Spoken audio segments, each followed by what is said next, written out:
Minasan konnichiwa, this is Tina and welcome back to my channel. In this video, I'm going to be sharing the skincare products that I have repurchased time and time again. If that sounds like your thing, then please go ahead and channel登録しちゃってください。I think skincare repurchases mean a lot these days. There are so many different products to choose from out there and new ones consistently coming out in the cosmetic industry. All of these products I have at least repurchased 3 times and a maximum, I honestly don't even know, probably like more than 10, possibly like 15, 20 times. I have lost count. But they are all products that I have repurchased and go back to in a world of so many products out there. I will be honest, I definitely used to repurchase the same products over and over again back in the past versus now. These days, I don't repurchase as much just because I do have the opportunity to consistently try out new products, and I do want to always try out new products for you guys. So there are definitely some products that I don't use as much anymore in today's video. First product, we have the Biore Perfect Oil Makeup Remover. This is literally my most repurchased cleanser ever. I have talked about this since the start of my channel and I still have it now like 5 years later. This is one that I literally have no idea how many times I've repurchased. I used to always at least have 2 or 3 backups, and whenever I went back to Japan I would buy like 5 at a time to make sure it would hold me over while I wasn't in Japan. It used to be the only makeup remover I used because it got everything off so effectively. This was like the only one at the time that literally removed all of the makeup, waterproof makeup, absolutely every single bit of makeup that I wore. I do still have one more refill pouch, so I am going to use it up, but once I use this up, it's probably not going to be one that I will repurchase again. As mentioned before, this one is no longer my ride or die oil cleanser. My current favorite is the Muji oil cleanser just because I feel like it works just as good, is easier for me to access, and I do like the ingredients in that one better, so I will choose to probably purchase that one over this one now. The Biore one is now my lazy in-shower cleanser. So when I'm really lazy and I don't remove my makeup before I hop in the shower, which I try not to do that often, but you know, we have those days. I leave this in the shower because it still removes makeup really, really well, even when your hands and face is wet. So the next one is a honorable mention, the Senka Perfect Whip. I do not actually have the product with me today because it's probably been close to 2 years since I've used that cleanser. But as of right now, my most viewed video on my channel is the review on the Senka cleansers. So I felt like I just really had to mention it, and it was definitely a product that every time I went back to Japan, I bought a tube of. So I used to use the Senka Perfect Whip the most when I was starting to get into skincare and also when I was a student. And I loved how it phoned up so well and how well it cleansed my skin. Possibly too well for my preferences these days. So I used to wear a lot more makeup when I was younger, and I also had combination skin. So the Perfect Whip worked really well for my skin then. It just got rid of everything, all the residue and any excess oils I had. Whereas now that I am older and have drier skin, I feel like the Perfect Whip can be a little bit harsh for me sometimes. So I tend to go for something a little more gentler. But I'll be honest, if I went back to Japan now and saw it in the drugstore, I would probably still buy one just for nostalgia purposes. So the next 2 products are the only 2 So the next it's so hot in here.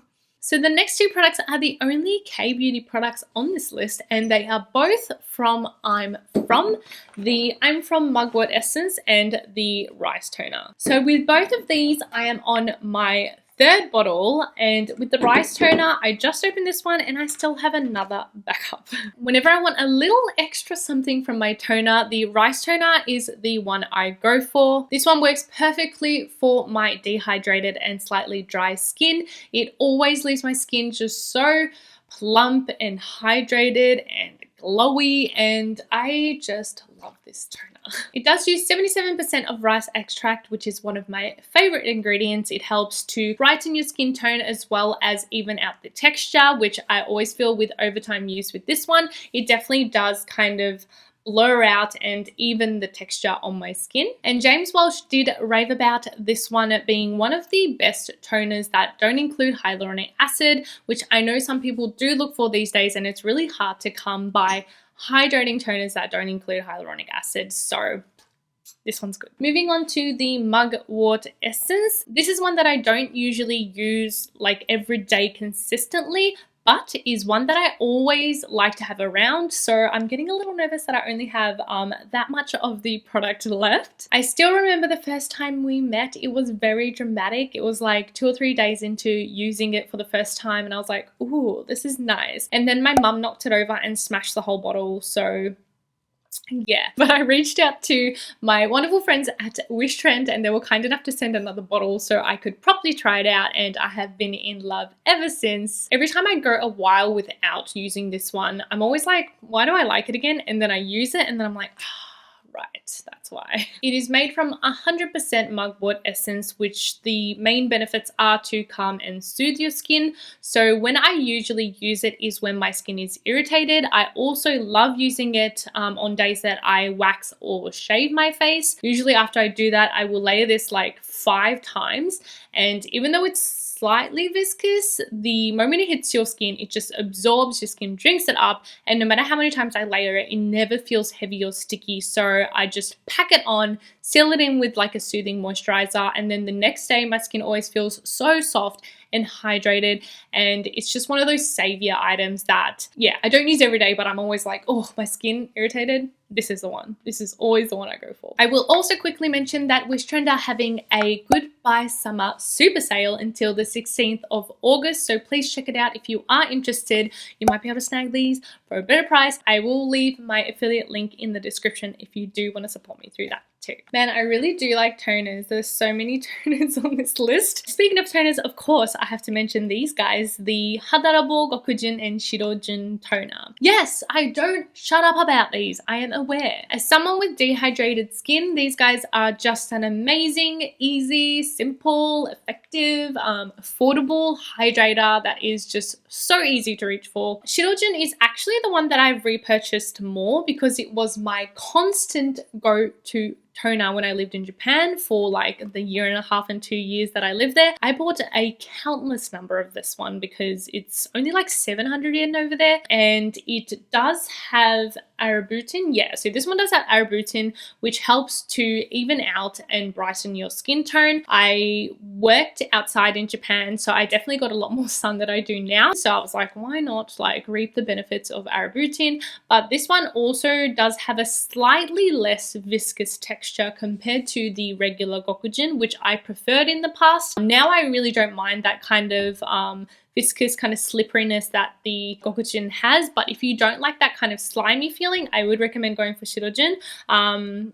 Anyway, before I stop talking too much about it, I do have a full video explaining all the different types and how to choose the Hada toner that works for you. So please go check out that video so I don't talk too much on this one. And we'll be finishing off the video with a couple SPFs. Of course, we have the Biore UV Aqua Rich Watery Essence. We all know this one. This was a guaranteed buy for me whenever I went back to Japan. I usually looked for the bigger like 80 or 90 gram one that's like a taller bottle. Every time I went back to Japan, I bought at least one, if not multiple, of this guy. It's the texture. The texture is the reason I keep going back to it. It's so lightweight. It feels so fresh on the skin. There is no white cast. It blends seamlessly and it leaves your skin with a little bit of a glow, which I always liked. Yes, it does have alcohol and yes, it does have fragrance, but I don't care. It is still such a good product, and so many places sell it. I think out of all the Japanese SPFs, you can definitely find this one the easiest. So no matter where you're living, hopefully in any country, there is a site or a store that sells this one, and it is definitely affordable too. And lastly, we have the Nivea Sun Super Water Gel. This is a pretty old one, as you can see. They have updated the packaging to look a little bit different now, but I had been using this bottle and just refilling it with the pouches. This was my daily, everyday sunscreen when I lived in Japan, especially the days that I worked. When I worked in Japan, I worked outside, and the summers in Japan can be surprisingly brutal. It gets super humid, so you definitely don't want to be wearing anything that feels heavy on the skin, and that's why I use this every day. This one is also a super light gel texture. It feels just so comfortable on the skin, and even if you layer it, it just does not feel heavy, and also no white cast. Compared to the Biore one, it does not have fragrance, and it also came in a huge pump bottle, which makes everything easier. This one just stayed at home, and I would put it on in the morning, and then when I needed to reapply through the day, I would usually carry around a smaller tube like this Biore one. So this combo was just every day for me in Japan. If I had to choose, if I absolutely had to choose one or the other, I would probably choose the Nivea one. But the reason why I don't push it as much as the Biore is because it's actually kind of hard to find. I feel like not that many sites sell it, or global sites sell it. So I know a lot of you guys won't be able to access it, and there's nothing more frustrating than not being able to buy the product that is recommended by yours truly, am I right? So yeah, either one of these, just yes. Hey guys, so I hope you guys enjoyed my collection of most repurchased skincare products. Please let me know what your absolute number one most repurchased skincare product is in a comment below, and I'll see you guys in the next one. Bye!